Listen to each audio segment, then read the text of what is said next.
गुप्त धाम की कांवड़ यात्रा, एक चमत्कारी कहानी। उत्तर भारत के मध्य में बिहार की हरी भरी पहाड़ियों के बीच एक रहस्यमय तीर्थ स्थल बसा है, तारानकन गुप्त धाम तारानकन। ये स्थान अपनी प्राचीन गुफा और चमत्कारी शक्तियों के लिए प्रसिद्ध है। सावन के पवित्र महीने में ये तीर्थ स्थल भक्तों की भीड़ से गूंज उठता है, जब लाखों कांवड़िए भगवान शिव को जल अर्पित करने के लिए यहाँ पहुँचते हैं।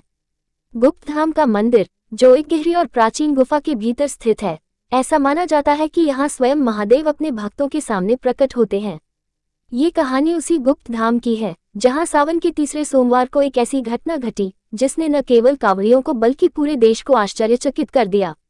ये कहानी भक्ति, विश्वास और चमत्कार का एक अनूठा संगम है। सावन का पवित्र माहौल। सावन का महीना था और गुप्त धाम की ओर जाने वाली सड़कों पर भक्तों का हुजूम उमड़ रहा था। हर ओर हर हर महादेव और बम बम भोले के जयघोष गूंज रहे थे। रंग बिरंगे परिधानों में सजे कांवड़िए, ढोल नगाड़ों की थाप और भक्ति में डूबे चेहरों ने पूरे क्षेत्र को एक आध्यात्मिक उत्सव में बदल दिया था। इन भक्तों में शामिल 30 वर्षीय युवक, जो दिल्ली में एक छोटी सी किताबों की दुकान चलाता था। अर्जुन का जीवन सामान्य था, लेकिन उसका भगवान शिव के प्रति विश्वास अटल था। बचपन से ही वह सावन में कांवड़ यात्रा में शामिल होता था और हर साल गुप्त धाम जाकर जल अर्पित करना उसकी परंपरा थी। इस बार उसने अपने 3 दोस्तों विक्रम, नेहा और राकेश के साथ गुप्त धाम की यात्रा की योजना बनाई। ये यात्रा अर्जुन के लिए केवल धार्मिक नहीं थी, बल्कि यह उसके जीवन की सबसे बड़ी परीक्षा थी। कुछ महीने पहले अर्जुन को पता चला था कि उसके पिता को एक गंभीर हृदय रोग है। डॉक्टरों ने सर्जरी की सलाह दी थी, जिसके लिए लाखों रुपए की आवश्यकता थी, एक ऐसी राशि जो अर्जुन के लिए जुटाना असंभव था। निराशा और चिंता के बीच उसने भगवान शिव से प्रार्थना की थी, हे महादेव, अगर आप अपने भक्तों की पुकार सुनते हैं तो मेरे पिता को बचा लीजिए। मैं आपकी भक्ति में अपनी जिंदगी समर्पित कर दूंगा। यात्रा की शुरुआत। सावन के तीसरे सोमवार की सुबह अर्जुन और उसके दोस्त गंगा नदी से पवित्र जल लेकर गुप्त धाम की ओर निकल पड़े। उनके कंधों पर बांस की कांवड़ थी, जिसके दोनों ओर जल से भरे पीतल के लोटे लटक रहे थे। सड़कों पर कांवड़ियों की भीड़ असाधारण थी। भक्ति में डूबे लोग, मंत्रोच्चार और संगीत का माहौल अर्जुन के मन में आशा और उत्साह जगा रहा था। लेकिन उसे नहीं पता था कि यह यात्रा उसके जीवन को पूरी तरह बदल देगी। गुप्त धाम की ओर जाने वाली सड़कें संकरी और घुमावदार थीं।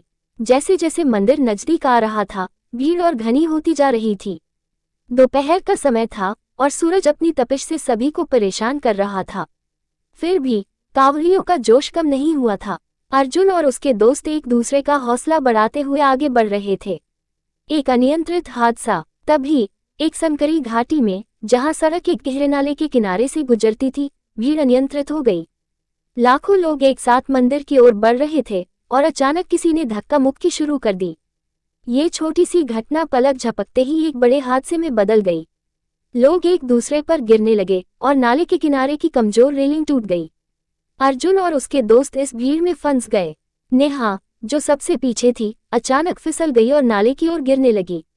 अर्जुन ने उसे बचाने के लिए तेजी से उसका हाथ पकड़ने की कोशिश की, लेकिन भीड़ के दबाव में वह खुद भी संतुलन खो बैठा। अर्जुन, मुझे बचा लो! नेहा की चीख हवा में गूंजी, लेकिन भीड़ के शोर में उसकी आवाज दब गई। नाला गहरा था और नीचे तेज बहाव वाली नदी थी। अगर कोई वहां गिर जाता तो बचना लगभग असंभव था। अर्जुन ने अपनी कांवड़ जमीन पर रखी और नेहा को पकड़ने की पूरी कोशिश की, लेकिन तभी एक और धक्का लगा और वह खुद नाले की ओर लुढ़क गया। उसका दिल जोर जोर से धड़क रहा था। उसे लगा कि अब सब खत्म हो गया। उसके दिमाग में अपने पिता का चेहरा उभर आया, जो अस्पताल में उसका इंतजार कर रहे थे। महादेव, अगर आप हैं तो हमें बचा लीजिए, उसने मन ही मन प्रार्थना की। चमत्कार का क्षण। तभी एक तेज हवा का झोंका आया और ऐसा लगा जैसे समय ठहर गया हो।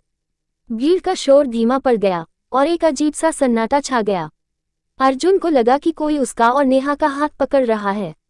उसने आंखें खोली तो देखा कि एक लंबा, सांवला व्यक्ति, जिसके चेहरे पर दैवीय तेज था, उसे और नेहा को नाले के किनारे से खींच रहा था। उस व्यक्ति के बाल जटाओं में बंधे थे और उसकी आंखों में ऐसी शांति थी जो इस संसार की नहीं लगती थी। उसने अर्जुन और नेहा को सुरक्षित जगह पर खींच लिया और फिर बिना कुछ कहे भीड़ में गायब हो गया। अर्जुन और नेहा स्तब्ध थे। उन्हें समझ नहीं आ रहा था कि क्या हुआ। भीड़ अब धीरे धीरे सामान्य हो रही थी, लेकिन उस रहस्यमयी व्यक्ति का कोई निशान नहीं था। अर्जुन ने आसपास के लोगों से पूछा कि क्या किसी ने उस व्यक्ति को देखा, लेकिन किसी ने भी उसका वर्णन नहीं किया।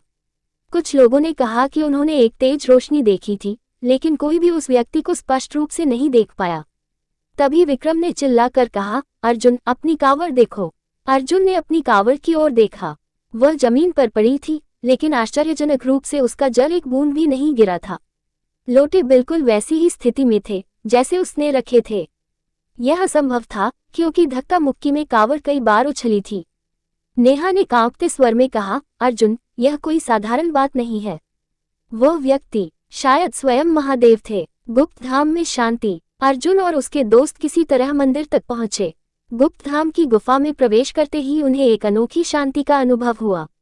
मंदिर के पुजारी ने अर्जुन की कावड़ देखी और आश्चर्य से पूछा, बेटा तुम्हारा जल बिल्कुल सही सलामत है। ऐसा बहुत कम होता है। क्या तुम्हें रास्ते में कोई विशेष अनुभव हुआ? अर्जुन ने सारी घटना पुजारी को बताई। पुजारी ने गंभीरता से सुना और फिर मुस्कुराते हुए कहा, ये गुप्त धाम है बेटा। यहाँ महादेव अपने भक्तों की रक्षा के लिए स्वयं प्रकट होते हैं। तुम्हारा विश्वास और तुम्हारे पिता के लिए तुम्हारी प्रार्थना ने उन्हें तुम्हारे पास खींच लिया। पुजारी ने अर्जुन को एक छोटा सा रुद्राक्ष दिया और कहा, इसे अपने पिता को देना। यह महादेव का आशीर्वाद है। चमत्कार का प्रभाव। गुप्त धाम से लौटने के बाद अर्जुन सीधे अस्पताल गया। वहां जो हुआ वह किसी चमत्कार से कम नहीं था। डॉक्टरों ने बताया कि उसके पिता की हालत में अचानक सुधार हो रहा था। कुछ टेस्ट के बाद डॉक्टरों ने हैरानी से कहा कि बीमारी के लक्षण लगभग गायब हो गए हैं। ये चिकित्सकीय दृष्टिकोण से असंभव था। अर्जुन ने अपने पिता को रुद्राक्ष दिया और सारी कहानी सुनाई। उसके पिता की आंखों में आंसू थे। उन्होंने कहा, बेटा महादेव ने तुम्हारी पुकार सुन ली। कुछ हफ्तों बाद अर्जुन के पिता पूरी तरह ठीक हो गए। लेकिन कहानी यही खत्म नहीं हुई। अर्जुन की कहानी गुप्त धाम में जंगल की आग की तरह फैल गई। लोग इसे सावन के तीसरे सोमवार का चमत्कार कहने लगे। गुप्त धाम की ओर भक्तों की संख्या और बढ़ गई, जो इस विश्वास के साथ आते थे कि महादेव यहाँ अपने भक्तों की रक्षा के लिए साक्षात प्रकट होते हैं। एक नई शुरुआत। अर्जुन ने अपनी किताबों की दुकान के पास एक छोटा सा शिव मंदिर बनवाया, जहां वह हर सावन में कांवड़ यात्रा की याद में जल अर्पित करता था। उसका विश्वास और गहरा हो गया था। उसने अपनी जिंदगी भगवान शिव की भक्ति में समर्पित कर दी। उसने अपनी दुकान को एक छोटे से आध्यात्मिक केंद्र में बदल दिया, जहां वह भक्तों को गुप्त धाम की कहानियां सुनाता और उन्हें भक्ति का महत्व समझाता। विश्वास की शक्ति। ये कहानी केवल अर्जुन की नहीं, बल्कि हर उस भक्त की है जो सच्चे मन से महादेव की शरण में जाता है। गुप्त धाम की कांवड़ यात्रा आज भी लाखों लोगों के लिए आस्था का प्रतीक है। वह चमत्कार जिसमें स्वयं महादेव अपने भक्त को बचाने आए, आज भी लोगों के दिलों में बसता है। ये कहानी हमें सिखाती है कि विश्वास की शक्ति से बड़े संकट टल सकता है।